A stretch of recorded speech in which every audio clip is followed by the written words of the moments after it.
All right, ladies and gentlemen, welcome back once again to the Facts Over Feelings podcast. I'm Ryan Marister. I'm back with my co-host Trevor Kaufman, and this is podcast episode number 68. And Trevor, I don't know, man. I know we have a lot of sports going on right now. I know football's in full swing, but I'm going to be honest. I've been in full basketball mode this past week, and really, that's kind of a product of my Cleveland Cavaliers, who I will talk about later on this podcast, actually being a competent team, contrary to my Cleveland Browns. But I've just really enjoyed the NBA this past week. I know as a Cardinals fan, I'm sure you've been loving the NFL, loving both sports, really. It's a great time to be an Arizona sports fan, I just want to say. It is. It But really is. before we get into the NBA, kind of what I'm more excited to talk about. We got to talk about some NFL because, the regular season, Trevor, it feels like it goes by so quickly. It feels like, man, it's like a blink of an eye. And Oh, here I we know. are, Trevor, at what is it, week 14 now? I don't want to get it wrong 14. here. 14. Week Yep, that's 14. right. Week number 14. Every team has now had their bye week, and we're officially into the home stretch. And because of that, Trevor and I wanted to actually start off by talking about just playoff discussion and kind of just talk about teams that maybe we want to keep an eye on, teams that we like or don't like heading into the playoffs, and hmm who we think will slide in or fall out. So Trevor, are there any teams that stand out in both the AFC or the NFC? Yeah, there is, Ryan. I know you wanted to talk about Cincinnati, so I'll let you talk Hmm. about them. Okay. One team I want to talk about, and I have talked about them before. Hmm. Actually, I may have not. I'm not sure. I want to talk about the Washington football team. I think we have talked about them before. I think we talked about them recently, actually. Hmm. I'm impressed with this team right now. And at the beginning of the year, we thought their defense was going to be a lot better, but it ended up being really bad to start the season. Their defense is coming along. I think Taylor Heineke is getting better and better every week as a starting quarterback. And I want to say that the Washington football team have not only played themselves into wild card position, and I do think they're going to make the playoffs, Hmm. they've played themselves into contending for this NFC East division. Now, it might Sure. sound crazy, but if you look at it like this, they have 2 games left against the Dallas Cowboys, and their final 5 games are all division games. So for me, if they can find a way to win out, which I think is what it would take, they might be able to steal this division from Dallas. Actually, if they do win out, they would win the division. Unbelievable. So that is a tall order. But the way that the Dallas Cowboys have been playing recently, their offense looks a little mucky with, I don't know if there's a better word than that, but their offense looks a little bit off. Washington's streaky. I just want to keep an eye on this football team. And I think they'd be an interesting team to face in the wild card. I wouldn't expect them to beat, Green Bay, Tampa, or my Cardinals or the Cowboys. They're not as good as any of these 4 teams, but I like how they're playing. They haven't given up. They didn't give up on Ron Rivera, and you didn't lose the locker room when they were 2-6, and now they're streaking. Antonio Gibson's been getting healthy these last couple of weeks. They're getting Curtis Samuel back, so I think this team is starting to Finally. really peak and play its best football. And I think they'd be an interesting team to play in the playoffs, especially if they can ride this high that they're on these last 5 weeks of the regular season.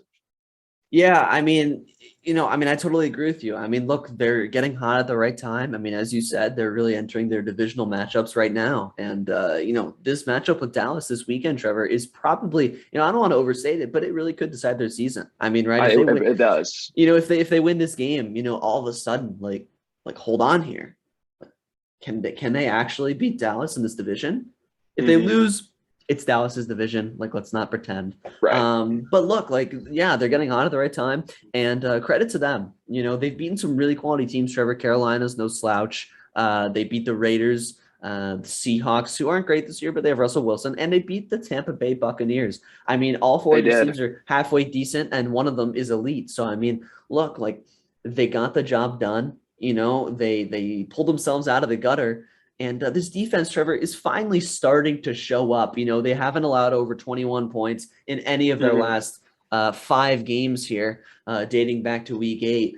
And they're finally stepping up on that. And they were really, really struggling, Trevor, to start the year. I mean, I think they allowed over 30 points 5 of the first 6 weeks, or 29 or more points in 5 of the first 6 weeks, which is just horrendous. So they've really battened down the hatches and finally played like, the defense that we expected them to. We expected this defense, especially the D line, to hmm dominate, throughout the season. So they're finally playing better football now on that end.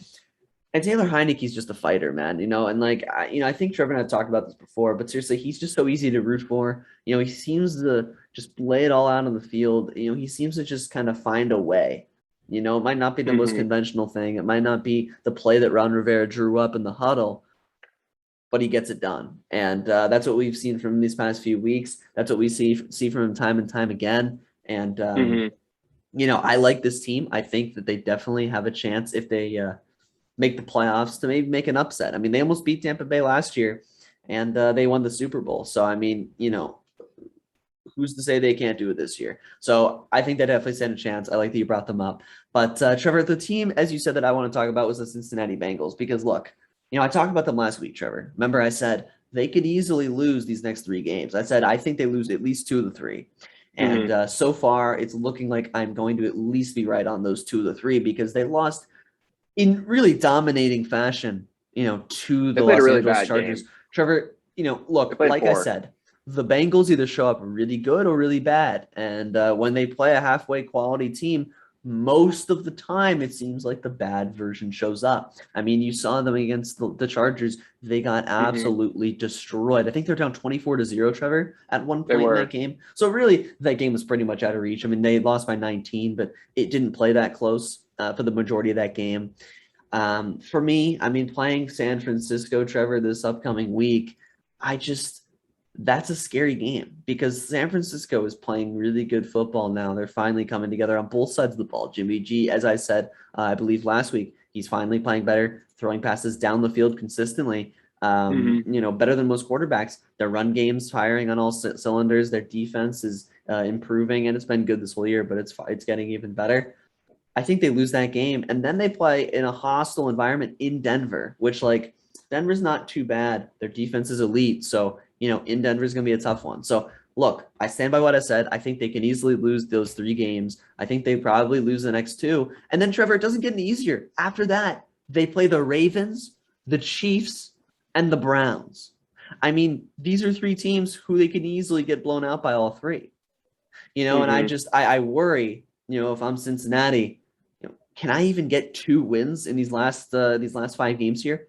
I'd be hard pressed to find that. And so at the end of the day, I don't think they can make the playoffs with 8 wins, and that's what I think they'll finish with. So I don't think Cincy's going to make the playoffs. But like I said, they're 1 year away, and they have a lot of talent, but they're just too inconsistent, Trevor, to make the playoffs this year. I agree with a lot of your points. However, I will say this, and this is in terms of looking at the AFC playoff picture right now. Hmm. Cincinnati is not in a terrible spot. They have been playing inconsistent football, but I think this is a very winnable game for them this weekend. I think playing San Francisco at home is probably their most favorable game left on the schedule, maybe at Denver. But Yeah. yeah, I mean, Cincinnati is one of those teams where they're going to look like crap one week and then they're going to look like a Super Bowl contender the next. And I think that's just Hmm. part of having, an up and coming team with a young quarterback. Joe Burrow has turned the ball over a lot. I totally agree with that. But strictly looking at this playoff picture here in the AFC, I'm not ready to say that Cincinnati's going to fall out of it yet, just because of I look at the teams around them and I look at, they do have a tiebreaker over Buffalo currently. That could obviously change. And I think the loss last night, last night for Pittsburgh was huge for Yes. Cincinnati because that basically, I don't want to say eliminates Pittsburgh, but Pittsburgh, Cleveland, and that entire AFC North has a brutal, brutal schedule down the stretch. So I don't see Cleveland or Pittsburgh jumping into the playoff picture right now, sitting at 6-6 and 6-6-1. Hmm. Las Vegas is 6-6. There's too much turmoil. I don't know. I don't see them pulling enough wins together down the stretch of the season to make the playoffs. So that really eliminates a lot of teams. And Miami's a great story, but Miami's not great, and I don't think the Dolphins are going to make the playoffs either. So I'm looking at this playoff picture. I think there's really 8 teams here in the AFC for 7 spots. You got the Colts at 7-6, who are the 8th seed, and then you have the Buffaloes, Bengals, and Chargers, who are all 7-5. So for me, I think the odds of Cincinnati making the playoffs are still pretty good.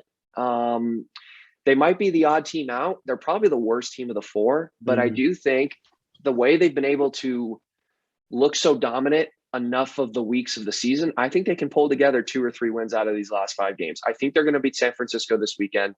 Really? Look, Baltimore, Huh. Baltimore is sketchy at best right now. I think that's a very winnable game.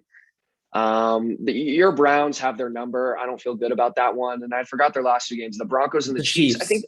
Yes, I think they can beat Denver and they would lose to Kansas City. So theoretically, I think this team can get to 9 or 10 wins. And I think that'd be good enough in the AFC right now.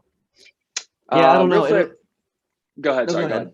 I was just gonna say, I mean, it'll be interesting. I don't know. I don't see how they can get more than, I don't know. 2 wins is what I can see here. I have trouble seeing them beating 3 of these 5. And 2 wins might be good enough at 7-5 to make the playoffs. I just look at Maybe. the AFC right now. I think 9 wins might be enough. You might need 10, but 9 wins could get you in. And then real quick before we move on, I want to talk about the NFC as like a wholesome playoff picture.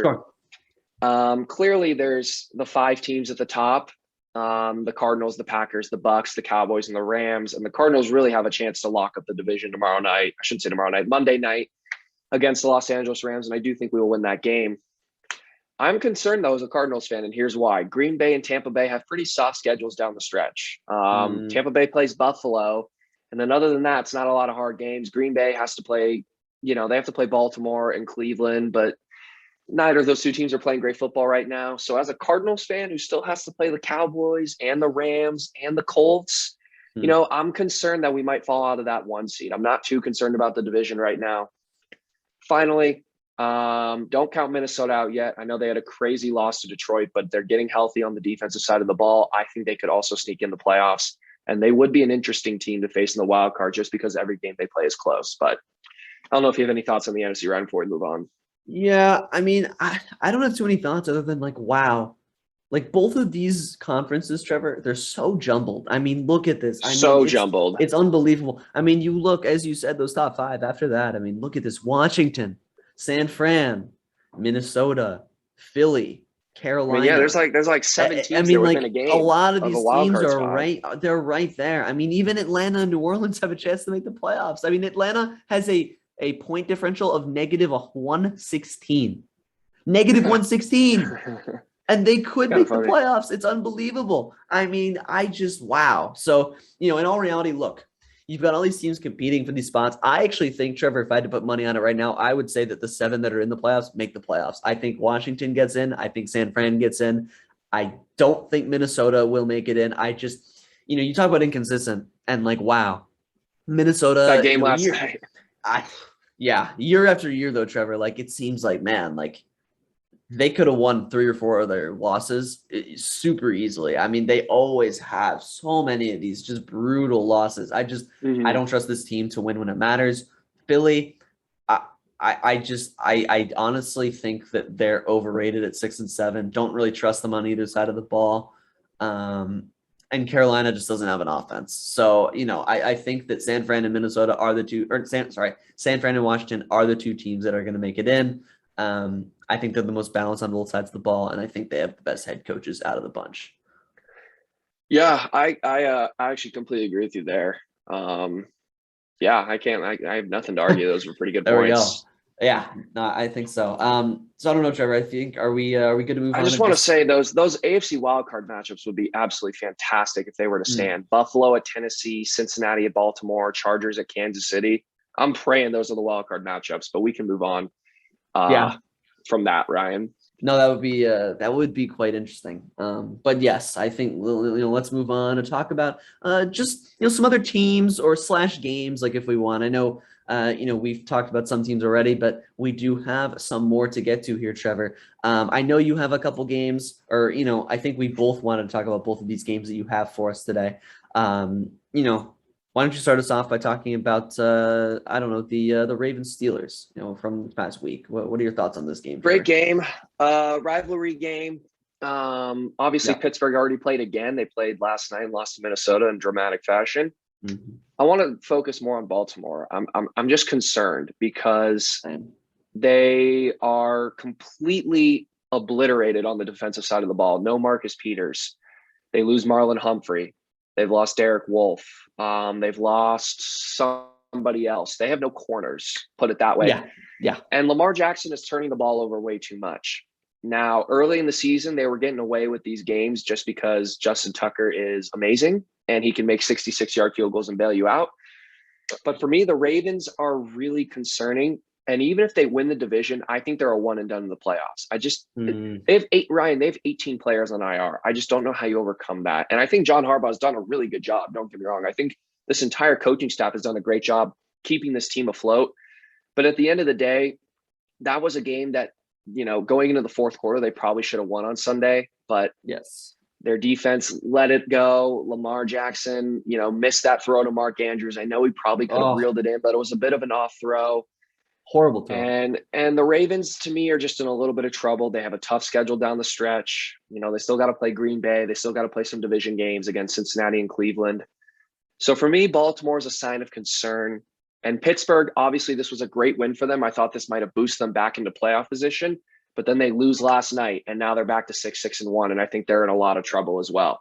Mm-hmm. So for me, Baltimore, Lamar Jackson needs to stop turning the ball over, and I don't know what you do about this defense because they have lost so many key players on that side of the ball.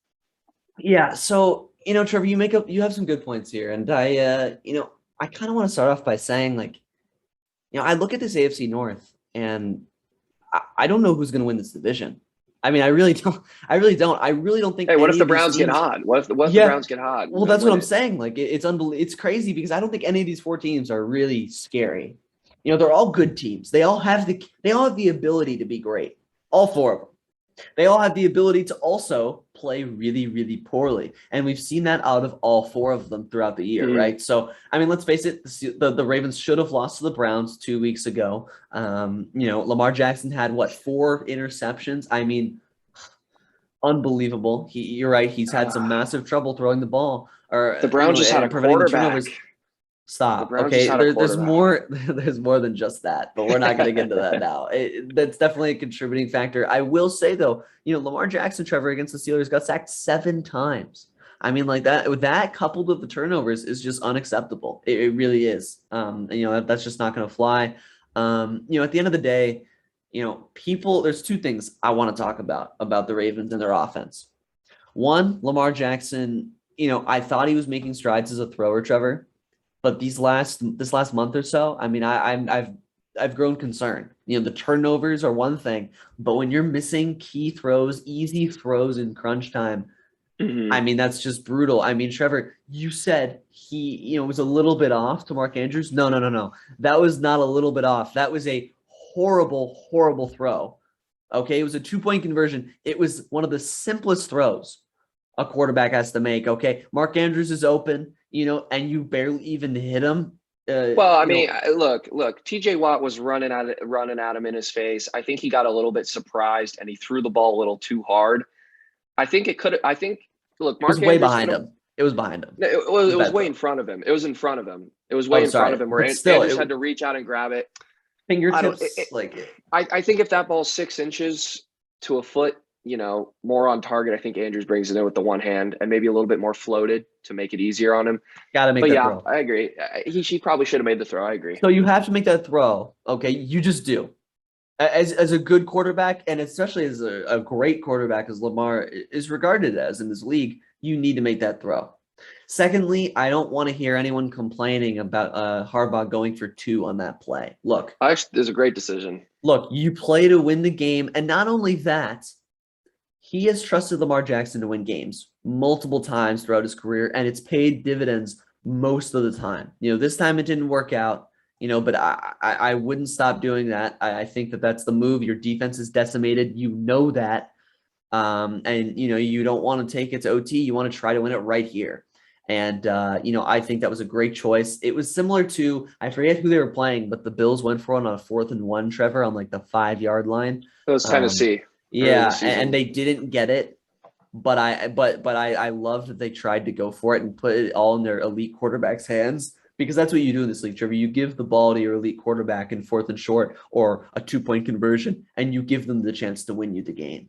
And I think that, more times than not, it's going to work out. It's going to, and people are going to praise you for it. This time it didn't work out. People might criticize Harbaugh for doing so, but I think it was the right move. I don't want people criticizing that decision just because Lamar made a bad throw. No, I totally agree. I think the 2-point conversion was absolutely the right call. You lose Marlon Humphrey. Ben Roethlisberger was red hot on fire. They couldn't guard Deontay Johnson. Either way, it's a coin flip. It's a coin flip Yes. if you go for two, and it's a coin flip if you go to OT. That's So I agree with you. It was the right decision. You play to win the game. John Harbaugh's an aggressive coach. right. And I agree Lamar has been struggling this year, and maybe he's been a little bit off passing wise, but he still wins. And I think we shouldn't take that away from him at the end of the day. He wins a lot of football games. Fair. And I think that's why it's hard to always count him out. He wins games. So for me, there's definitely some sign of concern, but and they do have a brutal schedule. I'm looking at their schedule: the Browns, Packers, Bengals, Rams, Steelers. That is a brutal schedule to end the season. Yes. So either way, the AFC North, Ryan, is really up in the air.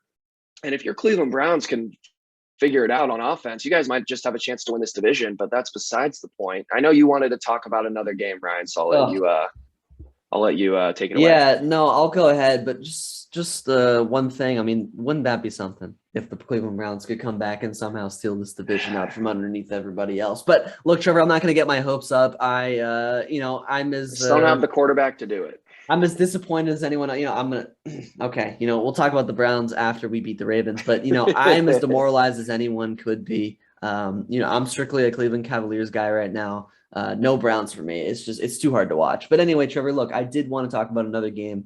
And I wanted to talk about the Miami Dolphins and New York Giants. Now, a lot of people, might be like, well, why would you talk about this game? These two teams they're ugly, they're pretty bad. Yeah, they are. But I'd say but Trevor, I'd say look again. I mean, the Miami Dolphins could sneak into the playoffs here, Trevor. Yeah, Trevor, they're 6-7. They've won 5 games in a row. And all of a sudden, they're right there. They are right there to make it into the playoffs. I think that they've definitely surprised me. I definitely did not expect them to go on a tear like they have, but they've beaten teams that they were supposed to beat.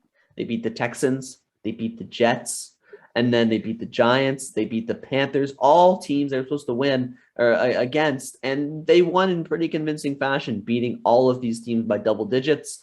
Except for the Jets. And I was going to get to that. They beat the Ravens, which was a massive, massive win on Thursday night about 3 weeks ago.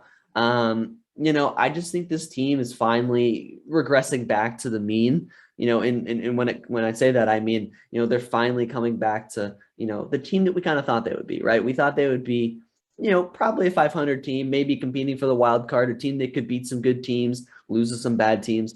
Not a great team, and that's kind of what they've been, right? They're a solid defensive team when healthy, especially in the secondary. Tua has been better this year, Trevor, right? I mean, I know you had your doubts, but he's throwing down the field more. And Jalen Waddle has been very, very good. I believe, Trevor, he's been great. I believe he's broken the all-time rookie record for Dolphins receivers in receptions. Yeah, he's going to go well over 1,000 yards this year. I mean, he's having a really good year. He's been very, very good. Him and Devontae Smith have both been fantastic when it comes to rookie receivers. But Waddle might actually have the edge by the end of the season, Trevor. I mean, he's been really, really nice, especially this last month of games.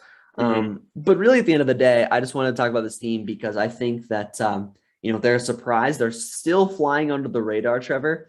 And I think that it's something worth noting. I do want to say one more thing, by the way, on this win streak. These last 4 games, Trevor, in particular, they've turned the ball over twice in these last 4 games, and they've generated, I believe, 7 turnovers in that same span. So they're just winning the turnover battle, as most teams who win do, and it's a winning formula. So I think that, when they go into the end of their schedule, Trevor, I think there are also some games that they can win. Look, they play the Jets coming off of their bye next week. Then they play the Saints, another winnable game. Then they play the Titans. Very winnable. That's where it gets harder, but the Titans are beatable. We've seen them lose to all types of teams. They lost to the Jets. I mean, they've lost the Texans. I mean, ridiculous. And they're very injured, so that too. And then they finished the year against the Patriots, which the way they're playing, that's probably a loss. But I mean, they did beat them week 1, so you never know. Point being, I'm telling you, Trevor, this Dolphins team, do not count them out of the wild card. Look, they probably won't make it, but with a cluttered AFC, you never know how things are going to shake out. I'd say keep an eye on this team as a dark horse, just to sneak into the playoffs at the last second. Yeah, I agree. It's tough to fully count them out. I think this weekend's going to be big for them. Yeah. They could definitely use some losses to all those 7-5 teams, right? Buffalo goes to Tampa Bay. That'll be a tough game. So they're going to be cheering for the Yes. Buccaneers. I forget who the Chargers play. And then the Cincinnati Bengals play San Francisco, which is not Yeah. going to Yeah. be an easy game. Nope. So look, if all three of those teams win, or if two of those three teams win and get to 8-5, then I see it being very difficult for the Miami Dolphins to make the playoffs, down 2 full games with just 4 Mm. games to play. I will give Tua some props. He has been playing better, and his completion percentage is pretty high. I mean, he's completed about 71% of it. 71% of his throws are being completed. So I'll definitely give him that. And he's got 3 pretty good weapons. Jalen Waddle is fantastic. Mike Gesicki is a very nice tight end. He is. And when he plays, Devontae Parker is a decent number 2 wide receiver. I think they'll definitely need to add another receiver. They were hoping Will Fuller would be something, but typical Will Fuller never plays, injured, suspended, whatever it might be.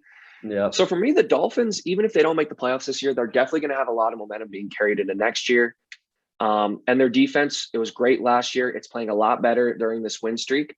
So for me, this team might be, they might be peaking at the right time. Again, I just don't think, I think it's too little too late. When you fall to 1-7, that is just such a steep hole to climb out of. But I think if they win out, they get in. It's a matter of can they win out?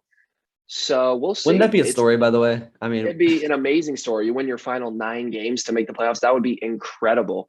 And they have the schedule to do it. I mean, they're playing 2 bad teams in the Saints and the Jets. Then you play a beat up Tennessee team, and then you play New England at home. And that's always a weird game, a divisional game. The Dolphins always seem to beat New England at home as the underdog. So you never know, Ryan, like you said. To me, I don't think it's going to be enough, but I do think they have some nice pieces going for it. And I do think Tua has gained some trust within the organization with how he's performed over these last few weeks. If he can finish the season strong, I do think they will maybe stick to him long term. And the Giants, they're a mess. They suck. Terrible. Funny story, actually. They were practicing in Tucson at my University of Arizona all week. Really? So they have a game in LA this weekend. So they play the Chargers. That's what that. So the Giants play the Chargers. The Chargers are probably going to win that game. But yeah, the Giants were practicing in Tucson for whatever reason all week. And then my chef actually, not my chef, our fraternity chef just sent a picture, sent a selfie with Saquon Barkley. So there you go, Ryan. That's a funny little thing. That's all I have to say about the Giants is the fact that they suck and that they're in Tucson. But I agree. Look, I don't think Miami's going to make it. I've said it 18 times now, but they have a shot and they have a favorable schedule. Can I say one thing, Trevor, before we move on from this? Yeah, go ahead. I just want to ask you a question, actually, and I'll answer it after you do. But regarding the Giants, because I didn't talk about them at all, and I feel like I should because this was the Dolphins-Giants game. But, does Joe Judge get fired at the end of the year? It's hard. I think Gettleman should be fired first. I just think Gettleman has whiffed on so many draft picks. He's whiffed on Daniel Jones. Andrew Thomas hasn't been a hit yet. Hasn't been great. Hasn't been great. The receivers that they've drafted or picked up have not done anything for them. Oft injured. Saquon, I'm gonna say I don't want to say he's a whiff, but it was a bad pick, considering how often he gets injured and how high he was taken. The one thing Gettleman's done well is he has built a pretty good defense. They have some playmakers at all 3 levels on the defense, and they've actually since week 7 have actually been really they've been a top 5 defensive team in a lot of categories. Really? So he whiffed on Daniel Jones. I don't know if I mentioned that already, but this guy's just whiffed on too many picks. I think Joe Judge, I got to give him another year, and I think they should fire the GM. That's me personally. Yeah, I mean, look, a lot of people talk about Gettleman, and he's very easy to pick on. And honestly, it's his fault. I mean, the guy is not a good drafter. He makes some questionable trades. Daniel Jones clearly isn't a hit. I think that Joe Judge is a miss. Trevor, I just I get being an intense coach. He has a high intensity level, but it comes to a point where it's just man, you gotta build a culture and just screaming at your guys, and benching your guys when they make a single error, especially young guys or rookies and talented players. He's done that with Kadarius Toney. He's done that with a few other guys in practice, and it's just man, I don't know how that builds a winning culture. And it was really interesting because prior to the season, Trevor, 7 or 8 Giants retired in the span of like a week. And it was like, okay, like what's going on here? It's And a lot of interesting. people were speculating like it's because they didn't want to play for Joe Judge, so they're just like, okay, I'm done. Like, they're at the tail ends of their careers. They could have made some sort of impact, but instead they're just like, you know what, I don't want to deal with this anymore, and they were like, I'm out. So I just find that kind of interesting. I feel like when you continue to hear stories about Judge being kind of just he's just a loud, like intense guy, and a guy who doesn't seem to really build personal connections with players, which is a mistake. I mean, that's not, to me, that's Right. not how there's a balance there. We all know that, right? You can be an intense, fired up coach who yells and disciplines his guys, but at certain points you need to communicate with your guys and bond with them at some point and create those connections, not only between yourselves, but between the rest of the players in the locker room. So I don't know if he does that. I think he should get fired at the end of the year. I think ultimately he will be fired and they'll reset with no Daniel Jones. But we'll see what happens. I mean, this team is still lost right now, even with a solid defense. It's an interesting point you brought up about Judge. You can be a hard ass, right? And you can ride people tough, but you got to win. And Bill Belichick's the perfect example of that. He wins more than anybody. I don't want to say that Judge is going to be fired, and here's why. I don't think he's completely lost the locker room yet. Right? They haven't gone on a big losing streak. They've won a game and then lost a game here for the last 6 weeks. So they've been 500 the last 6 weeks, which tells me that they're at least competing, they're playing hard, and they haven't thrown it in the towel. And the old adage goes, I've been hearing this a lot more lately, is you can lose games, but you can't lose locker rooms. And we'll see over these last 5 games if the team just quits on Joe Judge and they just go 0-5 and, throw it in the towel, then I think he will be fired. But if this team can find a way to scratch out maybe 2 or 3 wins, finish the season as a 6 or 7 win team, I think they should consider giving Judge one more year, get rid of Gettleman, and start actually hitting on some damn draft picks because they have whiffed on a lot recently. Yeah, I mean, no doubt about it. But Trevor, look, I think we've talked covered this about the one New York well. Giants, yes. And I think we want to talk about one more game in the NFL before we talk about a little bit of basketball. And that is the New England Patriots and the Buffalo Bills. So Trevor, take it away. Ryan just cannot wait to get to the NBA. I already know. I honestly can't. Yeah. We'll make this one quick, Ryan. And here's what I'm going to say. This is the Patriots and the Bills Monday night, the infamous Monday night game where New England won an NFL game throwing 3 passes. Come on. I think that's incredible. I have a couple things I want to say. One, Buffalo should not panic. That game fit New England better. New England was, bro. When you're playing a game in 35-mile-per-hour winds, you're going to go to the team with the better defense and the team with the better run game is probably going to win. And that's New England. New England's strengths are in the trenches on the offensive line, running the ball, and just an excellent defense at all 3 levels. So for me, if I'm Buffalo, they had so many opportunities to win that game. And if the winds aren't blowing 40 miles an hour, I think they win that game personally. So which is why I don't think they should panic. I just think this was brilliant by Bill Belichick. It was a brilliant game plan. Running the ball relentlessly, relying on your defense. Just a beautiful game. It's just the genius of Bill Belichick. He finds ways to win games in any way possible. He reads the game so well. He has so much experience in all these different types of scenarios with weather and whatever. So I think this is more about Bill Belichick just being a genius. And I think the weather really kind of screwing over Buffalo because I do think the weather really costed them. They tried to throw 30 passes in that wind. And I just think it's impossible to effectively throw the ball when the wind's blowing like that, which is why I'm predicting this right now. Buffalo's going to go to Foxborough in 2 weeks and win. And I still think they can win. I still think they are going to win this division. I won't panic. I don't think New England is a better team than Buffalo. I just think they got a little bit lucky with the weather, and Bill Belichick's a better coach than Sean McDermott, and that's what happened on Monday night. Trevor, I'm going to disagree with you in the sense of I think Buffalo should panic. I really do. I mean, look at this team, Trevor. All of a sudden, they're 7-5. They're the 7 seed, and they go and play and they go and play Tampa Bay. And then the week after that, they go to Foxborough. Trevor, in all likelihood, honestly, this team's probably going to be 7-7. And that's not in the playoffs. We'll see. We'll see what they're made of these next couple weeks. I mean, if that's the case, that's not a top 7 team.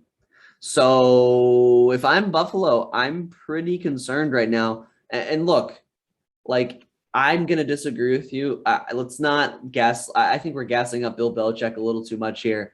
Look, it wasn't a genius game plan. It was the Buffalo Bills having a very good defense, for some reason not being able to stop the Patriots run game when they're stacking the box with 9 guys. I mean, I'm watching this and it's unbelievable. I mean, just stop. It was unbelievable. I don't think it was some master plan by Belichick. I think his team just outgunned and outmanned and outperformed the Bills in the trenches. That's really all it came down to. I don't think it was some genius plan. I think it was really straightforward, actually, very simple. I mean, and the Bills literally had no answer for it, which is kind of unbelievable considering their talent level on defense.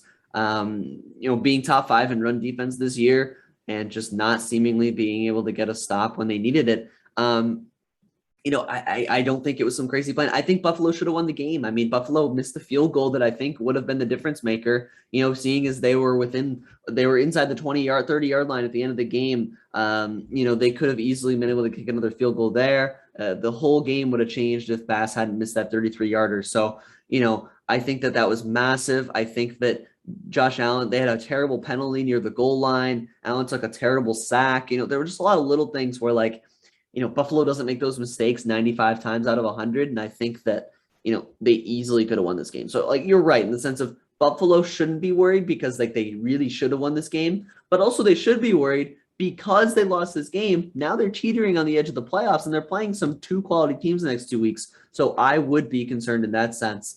Although they can clearly compete and beat anybody. Let's not pretend here. And then quickly on the Patriots. I mean, this team annoys me because it shouldn't be as good as it is. Right. I mean, my gosh, it's a weird team because in one hand you're afraid of them because their defense is good and they have a great coach and Mac Jones is playing by far the best ball out of any rookie quarterback in this class. Pat myself on the back once again, by the way. But anyway, at the other end, I'm not afraid of this team because it's Mac Jones, a rookie quarterback, a team that doesn't have a lot of talent in the receiving room. And I'm not really afraid of their D line. Like, so on one hand, I'm afraid. The other hand, I'm not really. So when it comes down to it, if they end up being the 1 seed, I think they're kind of frauds. I wouldn't really expect them to go past some of these other teams in the AFC at the end of the day. But they're better than I thought they would be. They're definitely a formidable playoff team. I don't really think they're a top 3 playoff team. I'd say they're probably more in the 4 to 5 range in terms of quality of team in the AFC, if I had to say. Fair enough. I think you're taking a little too much away from Bill Belichick. I think there's still plenty in coming up with a run scheme that has to be successful. Sure. And I think guys are put in the right position to make plays, right? I don't think there was on that big touchdown run by Damian Harris, right? There wasn't a ton of missed tackles. It was just kind of like a good run play design, and he broke it for a 65-yard run. The one concerning thing for Buffalo is you knew the run was coming and you still couldn't stop it.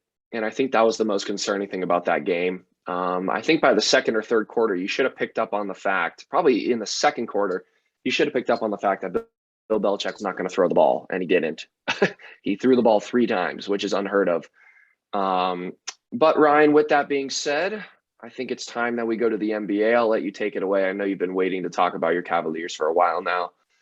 So I'll let you have your 20 seconds of fame here. Go ahead. My 20 seconds of fame.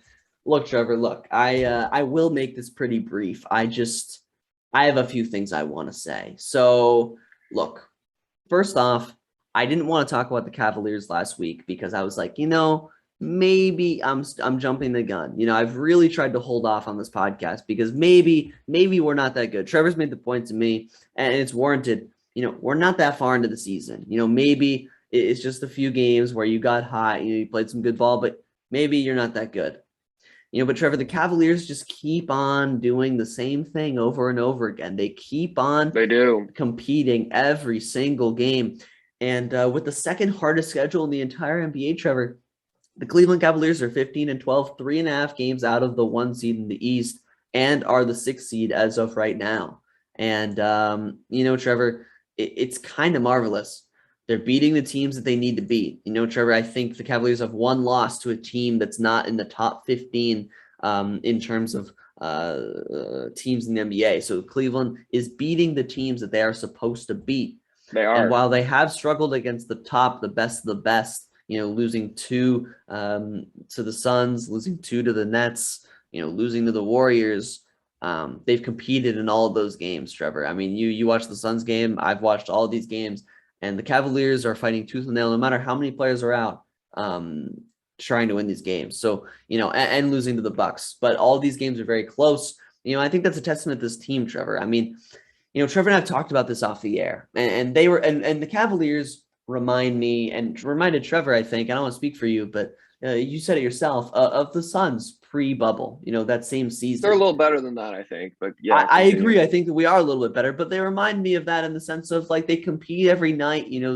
They've put together some wins that they weren't able to do the previous season, and they've clearly taken a step up from a lottery team. I mean, this team, Trevor, I think you can agree, is no longer bottom of the barrel of the East, Detroit Pistons, Orlando Magic, Indiana Pacers level, right? This team is legit in the sense of they will easily be competing for a play-in, and in my opinion, will be a top 8 seed in the East, barring significant injury.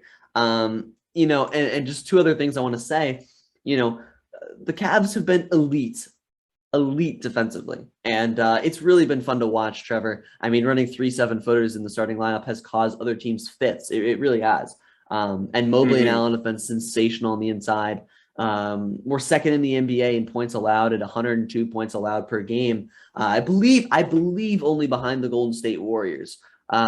So, it's just been really great to watch, and also not letting opponents get to the free throw line, Trevor. The Cavs are number 1 in free throw attempts allowed per game, at 13 free throws made, 17 free throws allowed per game. So they've done a really good job not fouling on shots. And these are recipes for success. Being a lead on the defensive end is going to lead to success on the offensive end, especially when you have Darius Garland, a guy who can create better than almost any point guard in the NBA. And then one final thing I want to say is just highlighting Evan Mobley, because this guy's been sensational, Trevor. I think, again, I'll say it one more time. I think he's well on his way to winning Rookie of the Year. Just the quick turnaround this team's made. The timeline's been accelerated because of him. And one thing I want to note, Trevor, is he has blocked, I believe, it's 44 shots this year going into the Timberwolves game tonight. 33 of his 44 blocks, Trevor, the Cleveland Cavaliers ended up gaining possession. So he kept the ball in bounds, and he ended up blocking it, and the Cavaliers gained possession. So that's 75% of those blocks, which, Trevor, I think is an art. I think it's a skill when a player can keep the ball in bounds and let his team get the ball off the block. No, it really is. No, I'm serious. And a lot of players like Zion Williamson, you'll see it. They'll swat, especially in college. They'll swat it out of bounds. They'll mash into the third row. That's great. But the other team keeps the ball, right? They still have 13 seconds on the shot clock after that. And I just, Trevor, I think that a lot of guys go for the flashy block when really it's all about keeping it in bounds and letting your team run on the break with it. And I just wanted to highlight that because I think that when 75% of them go to your team, I think that becomes, something you're doing on purpose. I think that's a skill, and I wanted to highlight it because I think it's really a unique stat, and I think it's interesting to look at. But I'm just really excited about this team, Trevor, as you can see. I could talk about them all night. I won't do it, but what do you have to say about this team? Is there something here? Look, here's the thing.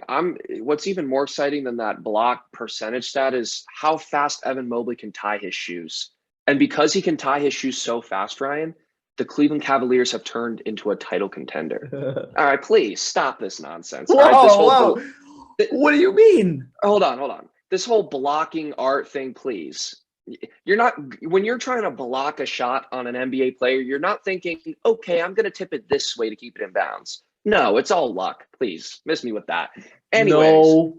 Wow. Okay, go ahead. I'm playing devil's advocate here a little bit. The Cleveland Cavaliers are playing excellent basketball. I might have been wrong about them. They are better than I thought. They're winning some games against teams who love to not play their best players against them. The Heat were down their two best players. The Bulls were down their best player. The Timberwolves didn't play D'Angelo Russell tonight. So I agree with Ryan on this point. They're winning games that they should win. And they're blowing some of these teams out, which is encouraging to see, right? They're not playing down to the competition when these teams are resting or, their star players are injured. Cleveland's blowing them out. So I got to give them credit there.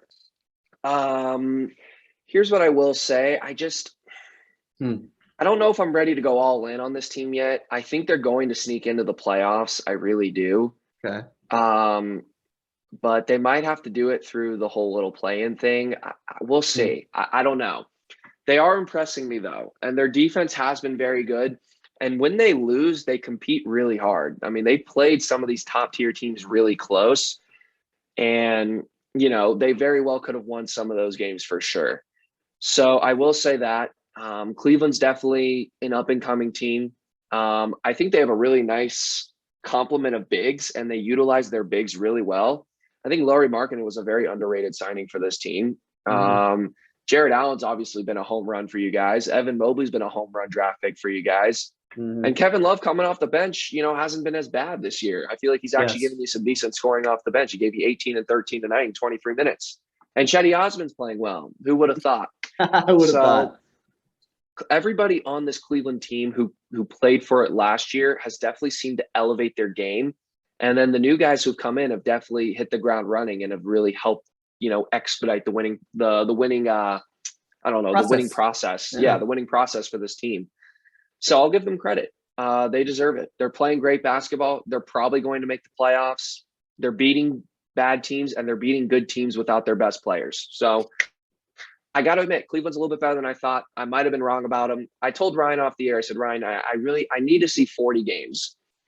40 games is when you really get to start to see, will teams start, it's a lot. It's half the season. But since the NBA season is so long, you don't want to jump the gun 12 or 15 games into a season. It's been 27 games now for the Cavaliers.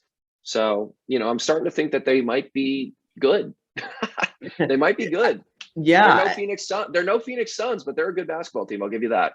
Trevor, I hope one day our teams meet in the finals, but unfortunately for you, the Suns will not be making another finals for quite some time. Look, I'll just say one or two more things here. At the end of the day, Trevor, I'm going to definitely disagree with you on the blocking thing. I've had this conversation with other people, other buddies of mine before. And look, Ryan, if he eats Cheerios in the morning, he's going to block the ball. And I just think it's an art the way he eats his Cheerios. If you think, here's my thing. If you think we're falling in love with Evan Mobley here a little too much. It's not about Evan Mobley. This is a bigger debate. If you think that blocking a shot, is not like if you really think that just swatting it out of bounds, mauling it out of bounds is just like, oh man, like I was just going for the block. Like there's a difference when you're just whacking it out of bounds and like going for it, consciously thinking like, man, like I don't want to just mash this out of bounds. Like that's just being intelligent. That's just intelligent basketball. And all I'm trying to say is it's hard when you're in the moment and you're trying to block an NBA player. You're not thinking to yourself, okay, I got to block it this way. You're just trying to block the shot. You're right in the sense of you're not trying to block it to a player. Like, right? Like, I'm just saying. You're not trying to block it to a direction. You're just trying to prevent him from scoring. But I think some of that's a little lucky. Okay. It could be a skill. I could be wrong. We'll see. 75% high. I just think that's a little lucky. Okay. Yeah. I mean, I think we'll move on from this. I just think that there's a degree of skill when it comes to blocking shots and keeping them in bounds. But anyway, Trevor, look, we can move on from this. We'll see what the Cavs do in these next few weeks. The schedule is going to get a little bit easier. I'm excited to watch. But we can move on to your team, Trevor. We talked enough about my Cavaliers. I'm excited. But Trevor, you want to talk about the Portland Trailblazers. So, go ahead.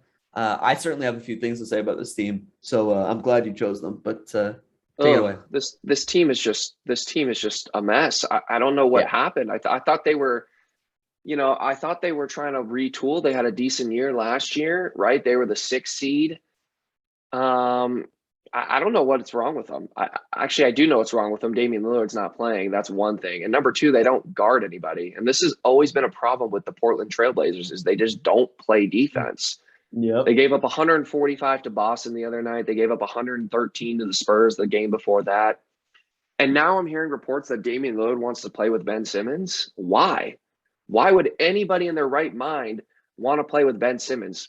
I get the physical gifts that he brings to the table, right? I get that he's a 6'10" point guard with a handle and he can move like a 6'3" guard. I get all that. But this guy is, I don't want to say mentally broken because that's mean, but he is pampered. He is weak minded. He is cocky. He's been thrown out of practice because he didn't want to do a drill or something like that. Why would you want to play with him? And if I'm Portland, I am not trading for him, especially if you have to give up CJ McCollum, who is your second best player on the team. CJ McCollum every year is a borderline all-star. He is a guy who gets you 20 points every night, and he's actually one of their decent on-ball defenders. I just don't understand what Portland is doing. I really hope they're not pursuing Ben Simmons. They already said that they're not trading Damian Lillard. That was good. Although they maybe they should consider trading Damian Lillard. But please don't ruin your franchise and trade for a guy that's not willing to practice or be coached or expand on his game. He's never worked on developing a jump shot. He's never worked on anything except for, being a decent defender and dunking the ball. If that, he doesn't dunk it much in the playoffs. But that's besides the point. So for me, Portland's in a lot of trouble. They might miss the playoffs this year. They'll sneak into the 9 or 10 spot, but they're in a lot of trouble right now. And what I don't understand is they actually have a decent roster. I look at this team. I don't know what's wrong with them. I can't tell you because they have bigs, they have wing players, they have when Damian Lillard's healthy, they have a good collection of guards. They have a couple decent bench players. I think Larry Nance is a decent bench player for them off the bench. I don't know. I don't know what's wrong with them. They don't guard anybody, and now there's all this turmoil about who they're going to trade and who they're not going to trade. I just think Portland's in a lot of trouble.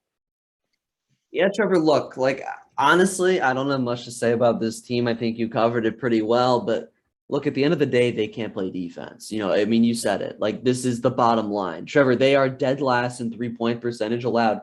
Opponents are shooting 38% from three against them. That's dead last in the league. That's not going to fly. 25th in the league in two-point percentage, 54%. I mean, that's not going to fly.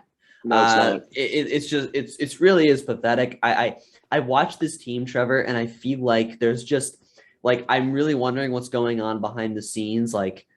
It's such a cop-out answer, but is there a problem with the players in terms of how they're gelling off the court? Is there problems in the locker room? I mean, it just seems like something's off because you're right. They have the talent.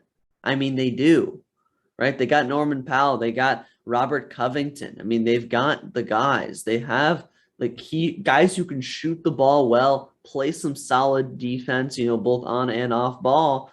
And they're just not getting it done. It's really, really strange. And this just emphasizes their struggles to me, more than anything else, Trevor.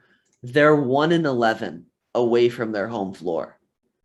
1-11. I mean, if that doesn't encompass an inability to win, through some sort of adversity, I don't know what will. I mean, 1-11 away from home. I mean, come on, you've got pretty much two all-stars on your team, two all-star guards, and you're 1-11 away from home. Look, I get they've missed some games. I know McCollum's out for a little while now, but man, that's inexcusable. That's inexcusable from a team that wants to make the playoffs, and not only make the playoffs, but really make a pretty solid run. And they are not going to do that playing like this, Trevor. And I have no faith in the Trailblazers right now. I have absolutely zero. And hearing the Simmons reports with Lillard, I think that's terrible. You said it well with Simmons. Look, the guy has he's just the crybaby. The guy, he wants everyone to cater to him. He doesn't seem to want to,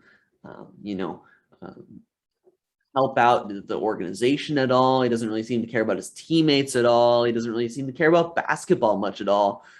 And it's just weird that a guy like Lillard would want a guy like that. And at the end of the day, I wouldn't be surprised if the Trailblazers made one last desperate move, Trevor, because, man, it's just a disaster right now. And I don't think they're going to solve it anytime soon. I think this team misses the playoffs.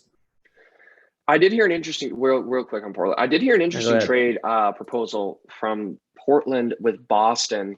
And I don't know if Boston would do this or Portland would do this, but maybe you trade Damian Lillard for Jaylen Brown and Marcus Smart and maybe a pick. That seems like a lot on Boston's end to give up. But I think that's an interesting trade for both teams because if you're Boston, right, you need another star. Tatum's a star, but other than that, they have a bunch of role players, and Jaylen Brown's a good player. And for Portland, maybe you trade Lillard and just get more depth, more good pieces, and a draft pick. I don't know. I just think that trade kind of makes sense. For Boston, it makes less sense for me than Portland, but Portland already announced that they're not trading Damian Lillard, so I guess that's not going to happen. And I agree with you. This team, there's no faith in this team. There shouldn't be. They don't defend anybody, and they've played. This core has played together now for 2 or 3 years, right? They should be able to really know each other's strengths and weaknesses, but I don't know. They just never seem to gel properly. So, with that being said, Ryan, that will conclude our NBA discussion for the evening, and we will close out this podcast with a little college football playoff talk. The college football playoff rankings have officially come out. We now know who will compete for a national title. I have some issues with the order, but I don't have any issues with the teams included. Oh, come on. But I want to hear your thoughts, Ryan. Go ahead. I mean, look, I'm going to tell it like it is. There should be no issues with this order. I'm going to be honest with you. Look, here's the thing. Alabama and Georgia, they're the best 2 teams in the country. Here's what's going to happen. Okay, Georgia's going to beat Michigan. Bama's going to beat Cincy, and they're going to have a rematch in the title game. I'll tell you how it's going to go right now. Very well could happen. Now look, I would love for Cincy to upset Bama. I really would. I think they can. I think this team's a quality team. I'm really glad, by the way, that there's AAC representation, being an SMU a student, and a fan. And I think that's great for the conference. But I don't think they beat Bama. Bryce Young's been sensational. This defense has a lot of talent on it. John Mechie, I've mentioned him before. I'll say it again. I think this guy's not playing. He's done. Wow. Is he really? I think he tore his ACL. No way. I'm pretty sure. That Trevor, they lost somebody. They lost a receiver. I'll keep going. If you could verify that, that'd be massive. Go ahead. He's fantastic. As I was saying, like I've said before, I'll say it again. This guy's going to be a late first, early second round talent, in my personal opinion. 6 days ago, Alabama Crimson Tide officials believe wide receiver John Mechie tore ACL. That is really, I'm an Auburn fan, so I'm not an Alabama guy. Apparently, it's been downgraded to out with significant ACL injury, and for me, if it's a significant ACL injury, he's not playing in 3 weeks. But go ahead. Either way, that's brutal. I hope it's not a torn ACL because this guy is a legitimate talent. That's a big blow for them, but regardless, I think that the rankings were right. I think Bama beating a team as dominant as Georgia, Trevor. They were dominant this year overrated. Look, let's not pretend. By far the toughest conference in football. Let's not sugarcoat it. Let's not pretend. The SEC this year, now more than ever, really has really quality teams, Trevor, all throughout it. The Georgia beat the ball all year. Didn't give up more than I believe. Who did they beat though? That's my thing. But go ahead. Look, my thing is this: Alabama dominated them this year, or in this game. Georgia tried to make it close at the end. It didn't really happen. And I think that they're a better team than Michigan. I'm not afraid of Michigan. They play a very smash mouth, in your face style of football, classic Big Ten. They hit Ohio State in the mouth. They were looking past them a little bit, I think, and they shouldn't have. And it came back to bite Ohio State. But I am more afraid of Alabama than I am of Michigan. And look, Trevor, you want to say that, Georgia, they didn't really beat anybody. I mean, I would say that they beat 5 ranked teams this year. I'd say that's probably a few more than Michigan. Off the top of my head, Michigan beat 2, maybe 3.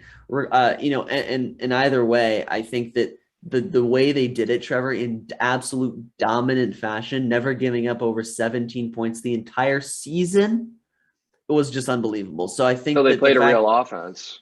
Then they gave up 41. You're right.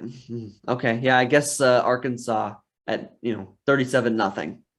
That was an okay offense that they beat. They had their backup quarterback, but yeah, it's a good win. Look, we can find as many excuses as we want. At the end of the day, I think that I could probably pick apart Michigan. I think that the rankings were correct. I think Bama's the scarier team. I think they had the better win. And I think that, Michigan Mm. losing to Michigan State, was turned out to be a pretty bad loss. I think Michigan State Oh, come on. they were It's not a frauds. bad Tell me I'm wrong. loss. Tell me I'm wrong. Was They Michigan won State? 10 games. Okay. All right. You're right. I think They weren't a top 5 team, but they're a top 15 team. losing 56-7 to Ohio State isn't, Look, everybody has a bad game on the road man. in Columbus. That was a bad game. All right. Look, anyway, my point is I think we're getting picky if we're trying to say that Michigan should be ahead of Bama. I think that you could make an argument for it, but I think that most people would rather play Michigan than Alabama. Let's not kid ourselves here. I would agree. And I think Georgia's a very scary number 3 team. At the end of the day, they got it right. The top 4 are correct. We can be picky about the order, but I think the 4 teams that are in deserve to be there. The order is what's wrong with college football, Ryan. It's what's wrong with the college football playoff, and it should be called the how can we pamper to the SEC playoff? How can we please Nick Saban, and how can we please the SEC? Michigan beats up the number 2 team in the country, right? And they jump Alabama to go to number 2. Michigan then beats the 13th ranked team in the country by 40 points, and they somehow don't get to number 1.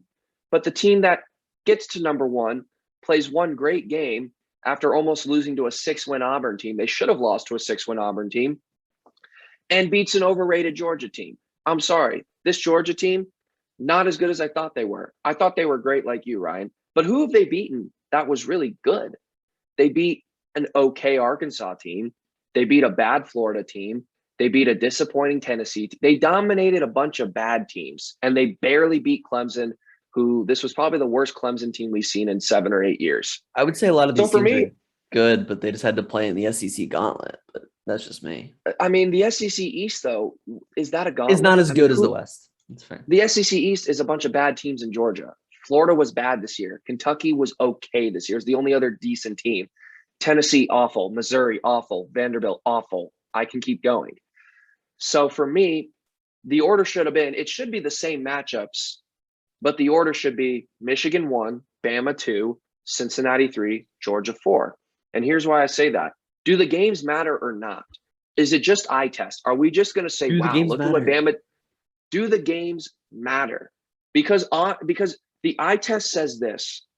Alabama might be the best team in the country. Georgia might be the second best team in the country. But on paper, Georgia's resume stinks. Michigan's resume is better than Georgia's resume. Cincinnati's resume is probably as good, if not better, than Georgia's resume. Georgia has no good wins when we look at it at the end of the day. 5 top 25 teams. But when at the time they were ranked in the top 25. Now they're not. Most of them aren't. Arkansas's not. Smothered. Tennessee's not. Well, they lost a bunch of games. So for me, I guess I could see Alabama being number 1, but for me, I just think the order's wrong. And I think the order is what's wrong with college football. The SEC gets all the pampering in the world.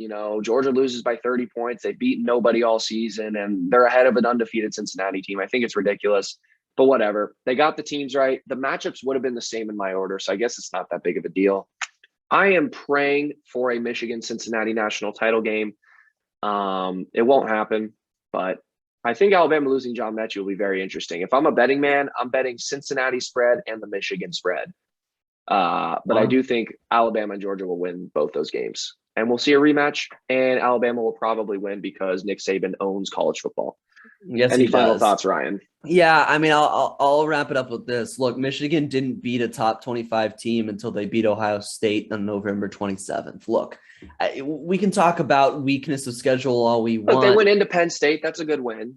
And then other than that, their schedule kind of stank. I agree. The schedule is horrible. So if we're pretending that Georgia had an easier schedule than Michigan, let's not lie to ourselves here. My only point is if you're gonna talk about games and rewarding games, you should reward Georgia for dominating every single team they played, no matter how good or bad they were. Not allowing 17 points in any game leading up to the Bama game was historic levels of dominance. Can the Okay. SEC play 9 conference games, please? I'm tired of them scheduling Western Carolina in November. I'm sick and tired of it. Play 9 conference games. Go ahead. Yeah, look, like I said, University of Louisiana Monroe should not be allowed to play you in November. That is ridiculous. like I said, Sorry, go folks ahead. will folks will be getting picky. But when you have Texas and Oklahoma rolling into your conference the I next couple of agree. years, So let's play more conference I, games. I don't know how much better the conference has to get before people actually realize that SEC bias makes sense. I mean, it simply does. Um, Now, I will say the committee is pretty blatant in its SEC bias, but I think again that it's warranted. I mean, the level of competition is high. There's very few games you can take off. That's why they schedule those horrible but teams in the middle of that gauntlet of a schedule. Um, I think when you like play Vanderbilt, South Carolina, Missouri, that's not a gauntlet, but again, I fair. think we're getting a little bit ticky tacky, but some people argue it. At the end of the day, I think the best 4 teams got in, and that's all that matters. Yeah, man. Georgia beating up on UAB and Charleston Southern. Those are some wins. I got to give you that, Ryan. Those are 2 of the best wins I've ever seen. Yeah, I'm just not going like to lie to you. beating Northern Illinois and Western And Michigan. they all do it, but Michigan plays 9 conference games. That's my big thing The with the conference is so SEC. bad it doesn't even matter. It's the second best conference in college football, but that's besides the point. Again, I Sorry, think we, this has we been could go in circles we about look. this. I agree. I think the SEC is the best conference. Don't get me wrong, but are they as Yeah. good? Are they that much better than the Big Ten? I don't know. All right. Anyways, Fair. I think that is. I think that'll wrap up the I think so. podcast. I don't really have any shout outs. I'm actually going to shout out myself on this podcast. I the other day I hit a 9-leg college basketball parlay. So I want to shout myself out for that. I think that's pretty special to hit. 9 picks hit, and I think that takes skill, Ryan, if you ask me. So I'll pat myself on the back for that. Good for you. And other than that, I don't think I have any shout outs. Yeah, I don't think I have anything either. I mean, I guess shout out my SME Mustangs for actually winning some basketball games for once, beating Scottie Pippen Jr.'s Vanderbilt and also beating Dayton. Yay, finally we won some games. I know Trevor's U of A basketball is better, so good for you guys. Oh, also shout out Shout out them. Jabari Smith and Auburn for actually being good. So yes.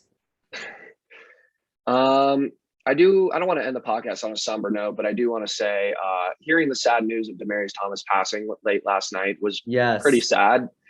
33 years old, an excellent NFL wide receiver. Apparently, it was due to a medical issue that was related to he been having seizures from a car accident he had about a year ago. And that really sucks to see a 33-year-old man who had an excellent NFL career win a Super Bowl with Denver, have the infamous Tim Tebow, Pittsburgh Steelers overtime play. So that was really sad to see. Gone too soon for sure. And luckily for him, and I shouldn't say luckily for him, luckily for the Denver Broncos, they were able to honor him this past September at a home game for his great career. But yeah, really sad news there.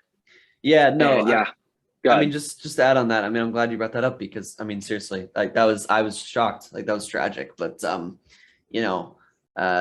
great career, one of the best receivers of his generation. I mean, he was electric, he was fantastic. Him and Emmanuel Sanders, one of the greatest duos of our generation, Trevor, at receiver. I mean, the two of them in their heyday were just fantastic. So, seriously, a massive tragedy, but it's good that now, I mean, at least everyone's going to recognize, and just pay respects to how great of a player, and I'm sure how great of a person he was as well. But yeah, Trevor, I think that I'm just going to say, I think that about does it. I mean, unless you want to say anything else real quick, I mean, I think that that about wraps it up. No, I got nothing else to say. Yeah, no, I think it was a really good podcast. We had some good discussion. I hope folks enjoyed it. Oh, actually, I do have one shout out. I'm sorry. One shout out. Go right ahead. Shout out Ron Harper Jr. and Rutgers for upsetting number 1 ranked Purdue in college basketball last night on a half-court buzzer beater. So good for Rutgers. And 3 number 1 teams have already lost in college basketball. We're off to a wild ride this season so far. Yeah, should be a fun season. It's been a great season so far. And yeah, I've had a good time watching college football this year, or college basketball this year. So I'm looking forward to watching it and getting towards the tournament in March. But yeah, Trevor, Like I said, this about wraps it up, and we will be back next week talking about more of these 3 sports. Maybe toss in some college basketball, Trevor. Maybe talk about some guys we like in the NBA draft upcoming. But until that time, enjoy, and we'll see you there.